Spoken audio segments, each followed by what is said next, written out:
দলীয় হওয়ার কিছু নাই ভাই, এখানে কারোর সাথে কারো ভালো সম্পর্ক থাকতে পারে, কাউকে পছন্দ করতে পারে।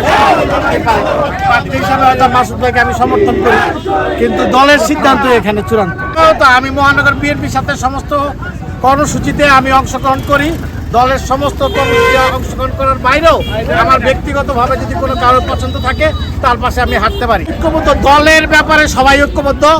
দলের সিদ্ধান্ত তারেক রহমান সাহেব যেটা দিবেন তার স্বার্থে সব বিএনপির নেতাকর্মী যা প্রার্থী সবাই একসাথে ঐক্যবদ্ধ। ইনশাল্লাহ আগামী দিনে যাকেই নমিনেশন দেওয়া হবে তার পক্ষে সবাই মিলে সম্মিলিতভাবে কাজ করবে।